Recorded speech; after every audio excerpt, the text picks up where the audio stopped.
Ancient history का last chapter गुप्तोत्तर काल में हम आ चुके हैं और इसके बाद हम लोग का चैप्टर खत्म हो चुका है। उसके बाद मेडिवल हिस्ट्री कल हम लोग पढ़ेंगे। तो चलिए शुरू करते हैं।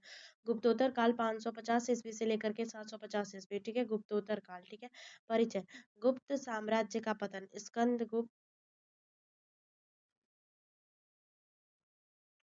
स्कंदगुप्त, ठीक है। स्कंदगुप्त 400, गुप्त साम्राज्य का पतन हो गया था 466 से लेकर 480 ईस्वी के बाद, ठीक है। और गुप्तोत्तर काल की अवधि क्या थी? 585 ईस्वी से 750 ईस्वी काल तक। यह काल प्राचीन भारत के मध्यकालीन भारत में संक्रमण, ट्रांजिशन फेज का प्रतिनिधित्व करता है। इतिहास में महत्व। केंद्रीय साम्राज्य का पतन हो गया, क्षेत्रीय शक्तियों का उदय हुआ, सामंतवाद की शुरुआत हुई, भूमि अनुदान लैंड ग्रेंट्स की परंपरा हुई, प्रशासन, अर्थव्यवस्था और समाज में मौलिक परिवर्तन आए। Gupta decline and transition to the early medieval India. Harshavardhana 606 से लेकर के 647 ईस्वी। राजनीतिक पृष्ठभूमि। गुप्तों के पतन के बाद उत्तर भारत में अराजकता, पुष्यभूति वंश, वर्धन वंश का उदय। थानेसर। हर्षवर्धन के पूर्वज प्रभाकर वर्धन और राज्यवर्धन, हर्ष का बड़ा भाई। राज्यवर्धन की हत्या गौड़ राजा शासक द्वारा द्वारा के बाद हर्ष सत्ता में आया, ठीक है। हर्षवर्धन का राज्य विस्तार।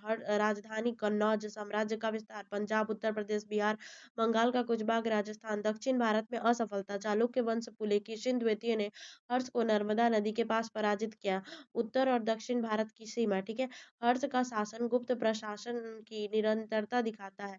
राजा का सर्वोच्च शक्ति था, कोई स्थायी कर व्यवस्था नहीं था। भूमि अनुदान की प्रथा बढ़ी। प्रशासनिक पद महासंधि, विग्रहिक, विदेश मंत्री, कुमारमत्या, मुक्ति, विषय ग्राम, ठीक है। धार्मिक नीति ग्रंथि। प्रारंभ में शौ, बाद में महायान बौद्ध धर्म का अनुयायी बन गया। धार्मिक सहिष्णुता, ब्राह्मण, बौद्ध और जैन सभी को संरक्षण प्राप्त किया। प्रयाग सभा में दान महोत्सव किया। हर 5 वर्ष में अपनी सारी संपत्ति दान कर देता था। सांस्कृतिक योगदान। हर्ष स्वयं लेखक, उसने खुद लिखा है। नागानंद रत्नावली, प्रियदर्शिका। नालंदा विश्वविद्यालय को संरक्षण दिया इन्होंने। हेनसांग जुआंग का विवरण। परिचय। चीनी बौद्ध यात्री, भारत आगमन 630 ईस्वी। भारत में प्रवास लगभग 15 वर्ष। Si Yuki the great Tang records on the western religion. Harshvardhan पर विवरण। हर्ष को परोपकारी, दानवीर, बौद्ध धर्म का महान संरक्षण बताया। प्रशासन। अपराध कम, दंड व्यवस्था उदार, सामाजिक स्थिति का वर्णन। जाति व्यवस्था प्रचलित थी, अस्पृश्यता मौजूद थी, स्त्रियों की स्थिति मिश्रित थी, ठीक ठाक करावसी। सती प्रथा का उल्लेख मिलता है, उस टाइम आ चुका था सती प्रथा। आर्थिक स्थिति कृषि प्रधान अर्थव्यवस्था थी। भूमि अनुदान बढ़ने से राज्य की आय कम हो गई थी। सामंत शक्तिशाली थे। शिक्षा की संस्कृति। नालंदा विश्वविद्यालय 10,000 विद्यार्थी पढ़ते थे, 1,000 से अधिक शिक्षक थे। उच्च स्तर की बौद्ध शिक्षा होती थी। Source of Gupta Harsh period society and administration, ठीक है। हेनसांग। क्षेत्रीय राज्यों का उदय। Rise of regional power. Gupta साम्राज्य का पतन, कमजोर केंद्रीय सत्ता, भूमि अनुदान से सीमांत शक्तिशाली और स्थानीय शासकों की महत्वाकांक्षा, ठीक है। प्रमुख क्षेत्रीय राज। मौखरी वंश, पुष्पवती वंश, गौड़ीय शासक वंश, ठीक है। और पश्चिम भारत में वल्लवी राज, गुजरात। दक्षिण भारत में चालुक्य, बादामी, पल्लवी, काची। पूर्व भारत बंगाल में गौंड और बाद में पाल वंश। सामंतवाद की शुरुआत। Beginning of federalism. विशेषताएं। भूमि अनुदान, ब्राह्मण, बौद्ध विहार, कर व प्रशासनिक अधिकार विधान में प्रभाव। किसानों की स्वतंत्रता घटी, स्थानीय शासक शक्तिशाली और केंद्रीय नियंत्रण कमजोर हुआ। यह व्यवस्था आगे चलकर पूर्व मध्यकालीन सामंतवादी बनी। प्राचीन भारत से मध्यकाल की ओर संक्रमण। राजनीतिक परिवर्तन। प्राचीन काल और मध्यकाल। केंद्रीय साम्राज्य, क्षेत्रीय राज। संगठित सेना, सामंती सेना, नौकरशाही, वंशानुगत पद। आर्थिक परिवर्तन क्या आया? नगरीकरण में गिरावट आ गई, व्यापार में वृद्धि हो गया, वस्तु विनिमय प्रणाली आ गई, सामाजिक जाति व्यवस्था कठोर हो गई, ब्राह्मणों का प्रभुत्व हो गया और किसानों की स्थिति कमजोर हो गई। हर्षवर्धन की राजधानी कौन सी थी? कन्नौज। हेनसांग का ग्रंथ सुयुकी था। नर्मदा युद्ध, हर्ष बनाम पुलकेशिन। नालंदा विश्वविद्यालय गुप्तोत्तर काल में भी उत्कर्ष बताया। यह काल ईयरली मेडिवल इंडिया की नींव है। ईयरली मेडिवल इंडिया की नींव। आंसर राइटिंग वैल्यू एडिशन, ठीक है। कीवर्ड्स।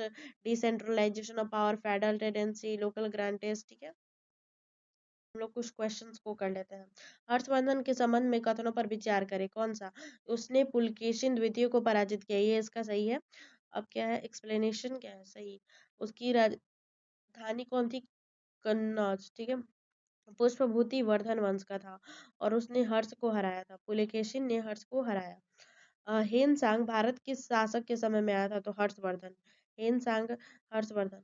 नालंदा विश्वविद्यालय किस काल में अपने उत्कर्ष पर था? गुप्तोत्तर। ठीक है। हर्षवर्धन द्वारा आयोजित प्रयाग सभा का मुख्य आदेश क्या है? धार्मिक दान। निम्न में से कौन सा ग्रंथ हेनसान ने लिखा? तो सी यू की। गुप्तोत्तर काल में सामंतवाद के विकास का प्रमुख कारण क्या था? भूमि अनुदान। हर्षवर्धन का दक्षिण भारत में विस्तार न हो पाने का कारण क्या था? पुलकेशिन द्वितीय। निम्न में से कौन सा गुप्तोत्तर काल का लक्षण है? तो क्षेत्रीय राज्यों का उदय। मेंस पीवाईक्यू फिर मॉडल। ठीक है। हेन सांग के विवरणों से हर्षकालीन समाज की प्रशासना की जानकारी मिलती है, विवेचना करें। हेन सांग एक चीनी बौद्ध यात्री हर्षवर्धन के शासन काल में भारत आया। इसके विवरणों से तत्कालीन समाज एवं प्रशासन की महत्वपूर्ण जानकारी मिलती है। उसने हर्ष को एक परोपकारी, दानशील और धार्मिक सहिष्णु शासक बताया। प्रशासनिक दृष्टि से दंड व्यवस्था उदार थी और अपराध कम थे। सामाजिक रूप से जाति व्यवस्था प्रचलित थी तथा अस्पृश्यता मौजूद थी। स्त्रियों की स्थिति मिश्रित थी। सती प्रथा का उल्लेख मिलता है और आर्थिक जीवन कृषि आधारित तथा भूमि अनुदान की प्रथा बढ़ रही थी।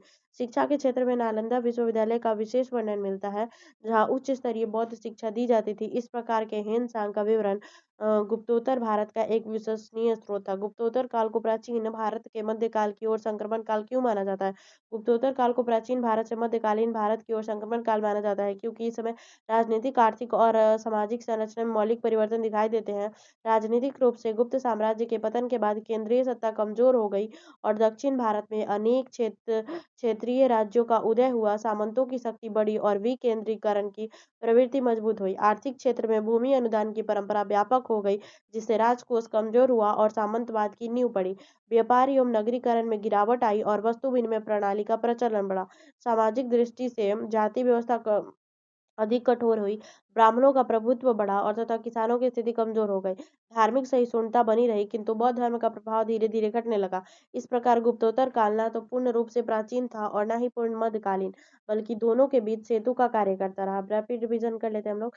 हेन सेन क्या थे? अंतिम महान प्राचीन भारतीय शासक। हेन सांग हर्ष जो थे अंतिम महान प्राचीन भारतीय शासक। हेन सांग सामाजिक आर्थिक स्रोत, भूमि अनुदान, सामंतवाद। गुप्तोत्तर ईयरली मेडाइवल इंडिया की शुरुआत हो जाती है। अब हम लोग फटाक से क्विक रिवीजन कर लेते हैं। गुप्तोत्तर काल, one page notes, flow charts और क्विक रिवीजन। गुप्तोत्तर काल पत्रित परिचय। ठीक है। काल लगभग 550 से लेकर 750 ईस्वी तक।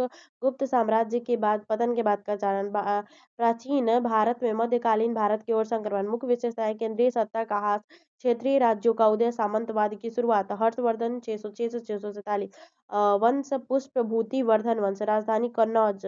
राज्य विस्तार: उत्तर भारत, पंजाब, बिहार। दक्षिण में असफलता चालुक्य शासक पुलकेशिन के द्वारा।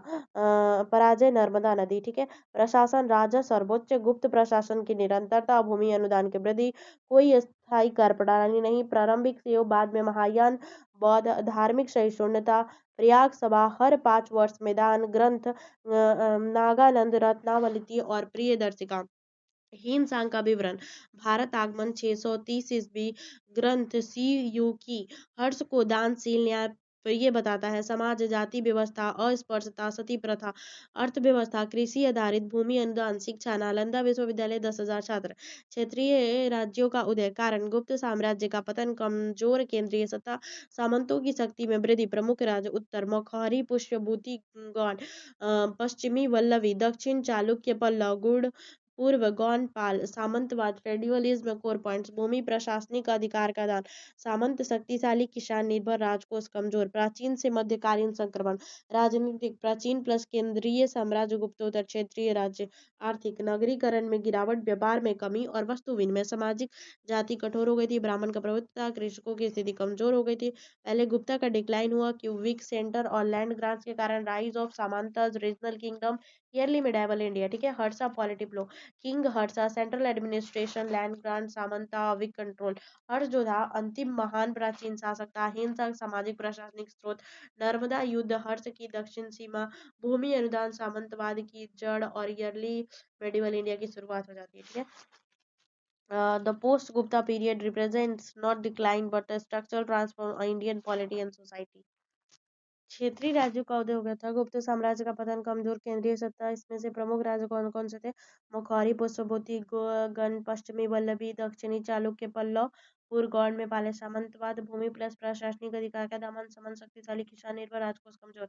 प्राचीन केंद्रीय साम्राज्य, गुप्तोत्तर क्षेत्रीय राज्य। आर्थिक नगरीकरण में गिरावट, व्यापार में कमी, वस्तु उनमें, और फिर जाति प्रथा कठोर, ये सारी चीजें। गुप्ता डिक्लाइन, वीक सेंट्रल, ये है। हर्ष अंतिम, एग्जाम ओरिएंटेड, ये सारा chapter. Post Gupta represent not decline and all things. कुछ क्वेश्चन प्रैक्टिस कर लेते हैं, उसके बाद हम लोग का खत्म हो जाएगा। हर्षवर्धन के संदर्भ में कौन सा कथन सही है? उसने दक्षिण भारत में विजय प्राप्त की, यह कथन सही है। हर्षवर्धन कौन सा कथन सही है? नहीं, उसने तो दक्षिण भारत में केवल 1 और 3। महायान बौद्ध धर्म का संरक्षण था और पुष्पमोदी वन का शासक था, उसने दक्षिण में प्राप्त नहीं की थी विजय। हेन सांग के विवरण से किस विषय की जानकारी प्राप्त? हर्षकालीन समाज एवं शिक्षा। गुप्तोत्तर काल में समाजवाद के विकास के क्या मुख्य कारण थे? तो भूमि अनुदान। ठीक है, अब कुछ मेंस के करो। गुप्तोत्तर काल को प्राचीन भारत के मध्यकालीन भारत और संक्रमण काल क्यों माना जाता है? क्योंकि उस टाइम वो खत्म होते मेडिवल पीरियड। हेन सांग के विवरण में ऐतिहासिक कुछ क्वेश्चन है, चलो अब इसका ट्रांजिशनल एंशिएंट से early medieval. Gupta empire decline हो गया, वीक सेंट्रल अथॉरिटी थी, land grants, revenue plus admin right, rise of samanta, regional kingdom, early medieval India की शुरुआत। Harsh political structure, king Harshvardhan, central administration, provinces unity, bhukti vishaya grama, land grants, samanta, decentralization, federalism flow, land grants, economic rights to donors, weak royal revenue, dependence of peasant and feudal structure. How to use exam tips. अब देखो final shift है। गुप्तोत्तर काल जो था, संक्रमण काल था। हर्ष अंतिम महान प्राचीन शासक। हेनसांग प्रमुख विदेशी स्रोत। भूमि सामंतवाद, यह काल मध्यकालीन भारत की नींव।